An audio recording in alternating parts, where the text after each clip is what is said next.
Subscribe now. Click the bell icon to like, comment, and share.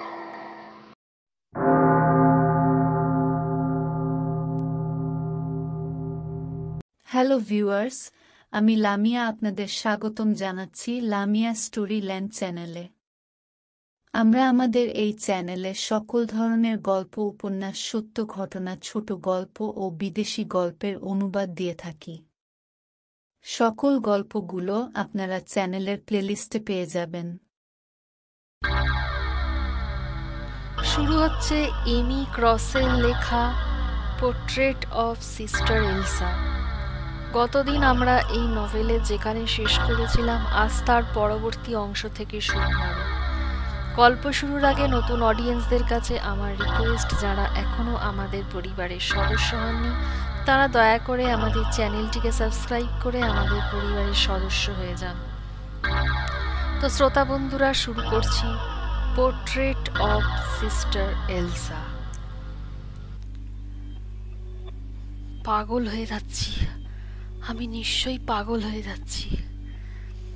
দুহাতে নিজের দেহটাকে জড়িয়ে ঠান্ডা হি হি করে কাঁপতে কাঁপতে ক্রফোর্ডে ফেরা নির্জন পথ ধরে হাঁটতে হাঁটতে নিজের মনেই স্বগতোক্তি করতে লাগলেন অ্যান্থনি টোয়েনার। নিশ্চয়ই আমার মাথার ঠিক ছিল না, তাই কি দেখতে কি দেখেছি, এছাড়া আর কি হতে পারে এসবের ব্যাখ্যা। সহসা তার ভাবনার মাঝেই পেছন থেকে কার একটা চিৎকার কানে এলো, তীক্ষ্ণ নারী কণ্ঠের। টোয়েনার সঙ্গে সঙ্গে পেছন ঘুরে তাকাতেই দৃষ্টি তার সোজা চলে গেল পেছনের সেই গভীর অরণ্যের দিকে।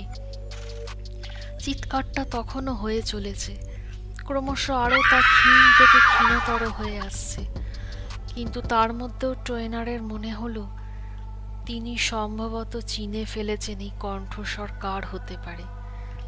কিন্তু যদি তাই হবে, তাহলে ওই কণ্ঠস্বর ওই অরণ্যভূমির দিক থেকে এলো কেন? অজান্তেই তার মুখ থেকে বেরিয়ে এলো, সিস্টার এলসা, আপনি ওখানে কি করছেন? তিনি ভেবেছিলেন সিস্টার এতক্ষণে ক্রফোর্ড টাউনে পৌঁছে গেছেন, কিন্তু ভাবতে না ভাবতেই টোয়েনা দ্রুত পা চালিয়ে দিলেন বনের দিকে। তাকে জানতে হবে সিস্টার এলসা শহরে না ফিরে ওই অরণ্যের ভেতর এখন কি করছেন। মুখের এক পাশের ব্যথাটা ক্রমশ তীব্র থেকে তীব্রতর হচ্ছে, কিন্তু সিস্টার এলসা ওই অরণ্যে কি করছেন, তার কোনো হেল্প লাগবে কি না, এসব না জানা পর্যন্ত তিনি কিছুতেই শহরে ফিরতে পারবেন না। অরণ্যের কাছাকাছি পৌঁছে হঠাৎ তার কানে এলো কেউ বা কিছু যেন বড় বড় গাছগুলোর তলা দিয়ে খুব দ্রুত ছুটে যাচ্ছে। কে ওইভাবে ছুটে যাচ্ছে? Sister Elsa? হঠাৎ তিনি এরকম চঞ্চল আচরণ শুরু করলেন কেন? এলসার নাম ধরে তিনি ডেকেও উঠলেন একবার। একটু আগে এই সিস্টার এলসাই তাকে অবিশ্বাস্য জোরে ধাক্কা দিয়ে ফেলে দিয়েছিল, এটা তার বেশ মনে আছে। কিন্তু তবু তিনি বলে উঠলেন, সিস্টার এলসা, সিস্টার এলসা, শুনছেন? ওই চার্চটা তো ভেঙে পড়লো, আপনি শুনেছেন? এসব এসব এখানে কি হচ্ছে সিস্টার? পায়ের নিচে বড় বড় নুড়ি পাথরে হঠাৎ হোঁচট খেয়ে পড়ে গেলেন অ্যান্থনি টোয়েনার। ফের ব্যথায় কোকিয়ে উঠলেন। অতি কষ্টে উঠে দাঁড়াতে পারলেন, কিন্তু জঙ্গলের ভেতর এত অন্ধকার যে নিজের হাতটুকুও দেখতে পাচ্ছেন না তিনি। মুখের ওপর এসে পড়ছে বড় বড় গাছের নিচু ডালপালাগুলো। হাত দিয়ে দিয়ে সেগুলো সরাতে সরাতে হোঁচট খেতে খেতে এগোতে লাগলেন টোয়েনার। হঠাৎ অন্ধকার অরণ্যের বুক চিরে ভেসে এলো সিস্টার এলসার আর্তস্বর, না, আমি করব না, তুমি আমাকে এমনটা করতে বাধ্য করতে পারো না। কোথা থেকে কথা বলছেন সিস্টার? কাকে বলছেন? হতভম্ব বিস্মিত টোয়েনার সামনের অসীম আধারে মরা অরণ্যকে উদ্দেশ্য করে হেঁকে উঠলেন, আপনি কোথায় সিস্টার? হঠাৎ একটা বড় গাছের গায়ে বিষম ঠোক্কর খেলেন টোয়েনার। ফের আরও একবার যন্ত্রণায় কোকিয়ে উঠলেন তিনি। রাতের বাতাস আজ অদ্ভুত রকম হিমশীতল। চাঁদের আলোয় প্রকৃতিকে আজ সৌন্দর্যের চেয়েও রহস্যময়ী বেশি লাগছে। জঙ্গলের ভেতর একটুখানি ফাঁকা জায়গা দেখতে পেলেন টোয়েনা। সেখানেই সিস্টার এলসাকে হাঁটু মুড়ে বসে ফুঁপিয়ে ফুঁপিয়ে কাঁদতে দেখতে পেলেন। সিস্টারের দেহটাও অদ্ভুতভাবে কাঁপছিল। সামান্য ইতস্তত করলেন অ্যান্থনি টোয়েনা। সিস্টারের কাছে তার যাওয়া উচিত কিনা।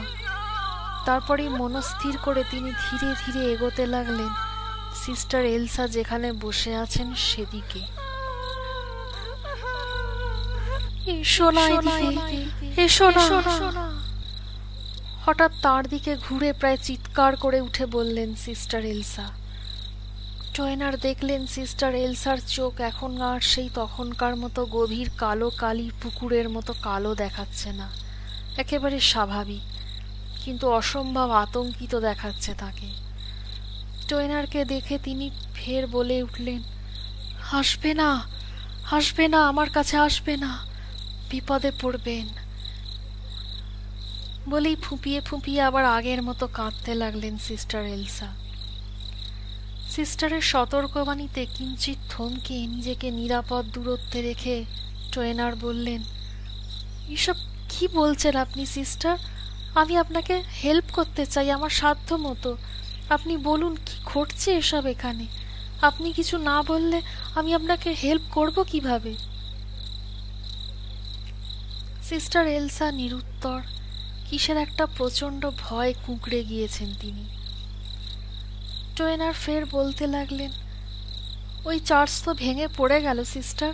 আপনি জানেন ঘটনাটা, একেবারে মাটিতে মিশিয়ে গেছে। আর আর ধ্বংস হয়ে যাওয়ার আগে দেখেছিলাম অনেক নারী পুরুষ দলে দলে ওই চার্চে প্রবেশ করেছিল।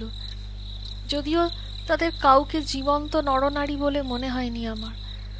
ব্যাপারটা যদিও এখনো আমার কাছে অবিশ্বাস্য, কিন্তু চোখের সামনে দেখা ওই ছায়াদেহগুলোকে অস্বীকারই বা করি কি করে? বলতে বলতে গলা স্তিমিত হয়ে এলো টোয়েনারের। আসলে তার নিজের মনে তখনও যথেষ্ট দ্বিধাবোধ রয়েছে ব্যাপারটার বিশ্বাসযোগ্যতা নিয়ে। তাই তিনি সিস্টার এলসাকে জিজ্ঞেস করলেন, আচ্ছা আপনি বলতে পারবেন আমি কি দেখলাম একটু আগে? যা দেখেছি সব কি ঠিক দেখেছি নাকি সবই আমার চোখের ভুল? প্লিজ সিস্টার, আপনার কিছু জানা থাকলে আমায় বলুন। কি দেখেছো তুমি? হঠাৎ টোয়েনারের দিকে মুখ তুলে চাইলেন সিস্টার এলসা। অসম্ভব ভয়ার্ত দেখাচ্ছে এখনো তাকে। সিস্টার বলতে লাগলেন, কি দেখেছো তুমি? সিস্টারের কথাগুলো শুনে মনে হচ্ছে যেন অনেক কষ্টে কথাগুলো বলতে পাচ্ছেন তিনি, যেন থেকে থেকে নিজের সত্তার ওপর নিয়ন্ত্রণ হারাচ্ছেন, আবার পরক্ষণেই ফিরে পাচ্ছেন। সিস্টার এলসা তেমনই রহস্যজনকভাবে বলতে লাগলেন, তুমি যা দেখেছ তা হলো সেই কতগুলো মানুষের ব্যর্থতা, যারা নিজেদের খুব শক্তিশালী ভাবত। তুমি দেখেছ সেই মানুষটার ব্যর্থতা, যে ভাবত সে একাই ওই অশুভ শক্তিকে বিতাড়িত করার একমাত্র উপযুক্ত মানুষ। যেই মাত্র আমি ওই বিশেষ জিনিসটাকে স্পর্শ করেছিলাম, সেই মাত্র আমি বুঝেছিলাম কত বড় ভুল করেছি আমরা। যে জিনিস আমি ওই চার্চ থেকে আনতে গিয়েছিলাম, সেটা নিয়ে বাইরে বেরোনোটাই মস্ত ভুল। ওটা নিয়ে কোনোভাবেই ওই অভিশপ্ত চার্চের বাইরে পা রাখা উচিত নয়। তাতে ভয়ঙ্কর সর্বনাশ নেমে আসবে এই জায়গার ওপর। আমি চেয়েছিলাম ওটাকে আবার যথাস্থানে রেখে আসতে, কিন্তু বারবার আমার মনের ওপর একটা অশুভ প্রভাব চলে আসছিল। আমি পারিনি। ওই জিনিসটা নিয়েই আমি অজান্তেই কখন বেরিয়ে এসেছি চার্চের বাইরে। এখন আমি তোমার সাথে কথা বলতে গিয়েও বারবার টের পাচ্ছি ও আমার সত্তাকে নিয়ন্ত্রণ করতে চাইছে, যে কোনো সময় আমি আবার ওর সম্পূর্ণ নিয়ন্ত্রণে চলে যেতে পারি, আর তোমার মস্ত ক্ষতি করে দিতে পারি। টোয়েনার হাঁ করে হতভম্ব হয়ে সিস্টার এলসার কথাগুলো শুনছিলেন এতক্ষণ। কিছুই তার মাথায় ঢুকছিল না। সিস্টারের কথা শেষ হলে তিনি বললেন, কি বলছেন আপনি এসব? কি জিনিস আপনার সাথে নিয়ে ওই চার্চ থেকে বেরোনো উচিত ছিল না বলছেন? কি সেই জিনিস? একটু ইতস্তত করলেন সিস্টার এলসা। তারপর একটা প্রায় ভাঙা কাঠের ছোট একটা কারুকার্য শোভিত খণ্ড টোয়েনারের দিকে বাড়িয়ে ধরলেন। কাষ্ঠখণ্ডটা উচ্চতায় কিছুতেই 1 ফুটের বেশি হবে না। ঘন কালো রং কাঠের, কালের প্রভাবে হয়তো আসল রং হারিয়ে অমন দেখাচ্ছে, জরাজীর্ণ অবস্থা। সেটাকে দেখিয়ে অস্ফুটে সিস্টার এলসা বলতে লাগলেন, 500 বছর আগের জিনিস। নকল ধর্মীয় প্রতীকের রমরমা ছিল তখন। সব চার্চই দাবি করত যে একমাত্র তাদের কাছেই প্রকৃত পবিত্র ক্রস আছে। তাদের চার্চে উপাসনাকৃত ক্রসই প্রকৃত পবিত্র। কিন্তু মাত্র 2-1টা চার্চেই প্রকৃত পবিত্র ক্রস উপাসনা করা হতো। এই ক্রস সেই খাঁটি পবিত্র বস্তুর একটা, কিন্তু আজ এটা অভিশপ্ত। এক দুরাত্মার অভিশপ্ত আত্মা এর ভেতর বন্দী হয়ে রয়েছে। এমন এক দুরাত্মা যে এই পবিত্র ক্রসকে ব্যবহার করতে চেয়েছিল অপবিত্র অশুভ উদ্দেশ্যে, যদিও সে ব্যর্থ হয়েছিল। কিন্তু তার মৃত্যুর পর তার অপবিত্র আত্মার কিছুটা অংশ এই ক্রসের ভেতর বন্দী হয়ে গিয়েছিল। তারপর থেকে যারাই এর সংস্পর্শে এসেছে তাদেরই ভয়াবহ পরিণতি হয়েছিল। শেষমেশ এই অশুভ আত্মার বহনকারী এই ক্রসটাকে ওই সেন্ট পিটার্স গির্জার তলদেশে এক গোপন চেম্বারে রেখে সিল করে দেওয়া হয়েছিল। কিন্তু তাতেও শেষ রক্ষা হয়নি। বেগলেসফোর্ড গ্রামের বাসিন্দারা এর অশুভ প্রভাবে তাদের জীবন হয়ে উঠেছিল অভিশপ্ত। কিন্তু এটাকে ওই গির্জাতেই এতকাল যেরম ছিল সেই অবস্থাতেই রেখে দেওয়া উচিত ছিল। একে বাইরে নিয়ে আসাটা মস্ত ভুল হয়ে গেছে। অ্যান্থনি টোয়েনার এতক্ষণ সিস্টার এলসার কথাগুলো রুদ্ধ নিঃশ্বাসে শুনছিলেন। সবকিছুই কেমন অবিশ্বাস্য লাগছিল তার কাছে। যীশুখ্রিস্টের পবিত্র প্রতীক এই ক্রসের ভেতর অশুভ আত্মা বন্দী হয়ে আছে। তার অবিশ্বাস আর ভাবনার মাঝেই সিস্টার এলসা কাতরভাবে বলে উঠলেন, এটাকে আমাদের এখনই ওই চার্চের গোপন চেম্বারে রেখে দিয়ে আসতে হবে। এটা করতেই হবে এখন আমাদের। টোয়েনার বললেন, কিন্তু ও চার্চ তো এখন আর নেই সিস্টার, ধ্বংস হয়ে গেছে পুরোপুরি, আমার চোখের সামনে ধ্বংস হয়ে গেছে। জলে ভরে এলো সিস্টার এলসার সুন্দর চোখ দুটো। তিনি বললেন, তাহলে আমাদের এখন অন্য উপায়কে সংরক্ষণের উপায় খুঁজে বের করতেই হবে। টোয়েনার বললেন, কেন? ধ্বংস করে দিলেই তো হয়। সিস্টার এলসা বললেন, তুমি কি ভাবছো আমি এটা ভেবে দেখিনি? এটাকে টুকরো টুকরো করে ভাঙলেও টুকরো হিসেবেও এর অস্তিত্ব থেকে যাবে। আর এর ভেতর বন্দি ওই অশুভ আত্মা যে বছরের পর বছর ধরে এর থেকে মুক্তির রাস্তা খুঁজে চলেছে, সেও পালাবার পথ পেয়ে যাবে। টোয়েনার এবার বললেন, তাহলে উপায়? সিস্টার এলসা বললেন, একটাই উপায়, একে কোনো গোপন পবিত্র জায়গায় নিয়ে গিয়ে সিল করে রাখতে হবে, তাহলে ওই অশুভ আত্মা চিরতরে এর ভেতরেই বন্দি হয়ে থাকবে, সীমিত পরিসরেই আটকে থাকবে। আমি নিজেকে আগে ভাবতাম একমাত্র আমিই পারবো অশুভ শক্তিবাহী ওই ক্রসকে নিরাপদে রোমে নিয়ে আসতে। এজন্য আমাকে ট্রেনিংও দেওয়া হয়েছিল। ক্রফোর্ডে এসে সেবামূলক কাজে নিজেকে নিয়োজিত রেখে নিজের ভেতর অনেকটাই আত্মবিশ্বাস এনেছিলাম, কিন্তু এখন বুঝতে পারছি আমি সম্পূর্ণ ব্যর্থ। টোয়েনার বলে উঠলেন, না না, এমনটা ভাববেন না, নিজেকে কখনো নেগেটিভ ভাববেন না। জানি না প্রকৃতই এখানে কি ঘটছে, কিন্তু এই ক্রসকে কোনো পবিত্র গণ্ডির মধ্যে আটকে রাখার একটা উপায় আমরা অবশ্যই বের করতে পারবো।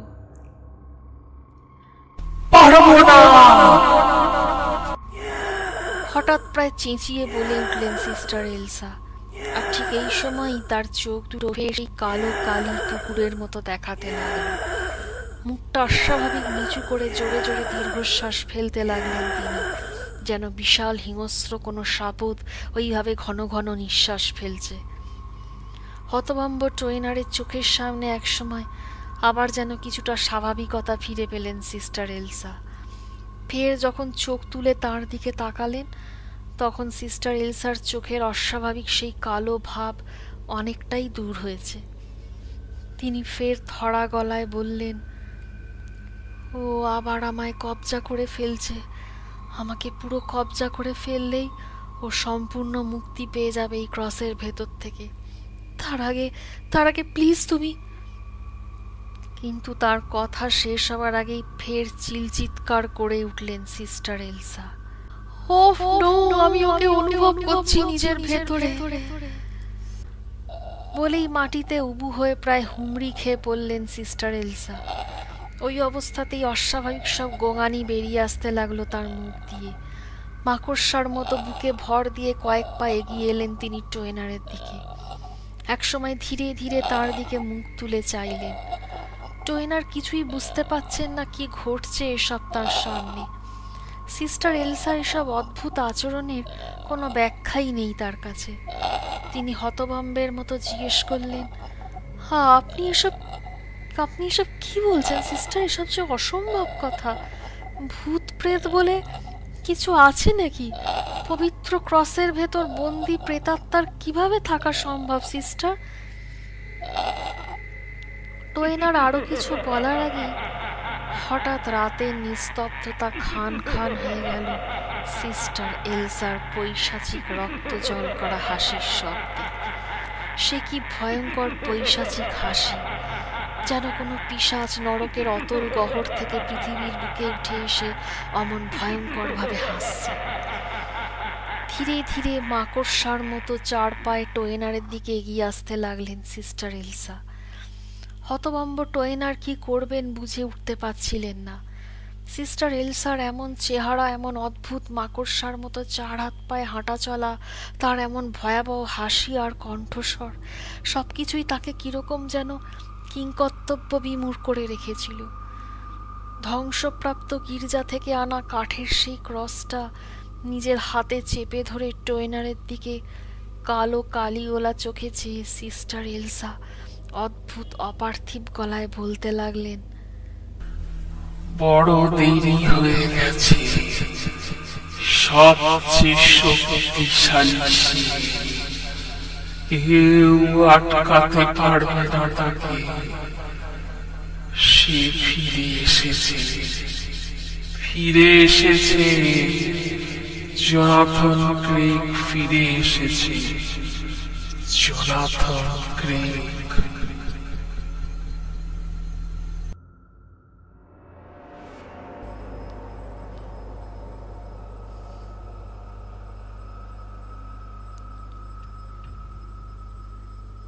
শ্রোতা বন্ধুরা, এই পর্বটি এখানেই সমাপ্ত। আগামী পর্ব নিয়ে আমি খুব শিগগিরই আসছি। আপনাদের আমাদের চ্যানেল ভালো লাগলে দয়া করে আমাদের চ্যানেলটিকে সাবস্ক্রাইব করে আমাদের এগোতে সহায়তা করুন। ধন্যবাদ। গল্পটি শোনার জন্য আপনাদের সবাইকে অসংখ্য ধন্যবাদ। পরবর্তী পর্ব পেতে অবশ্যই আমাদের চ্যানেলটি সাবস্ক্রাইব করুন এবং বেল আইকনটি ক্লিক করুন। গল্পটি ভালো লাগলে অবশ্যই ভিডিওটিতে লাইক ও কমেন্ট করে জানাবেন। শুভরাত্রি।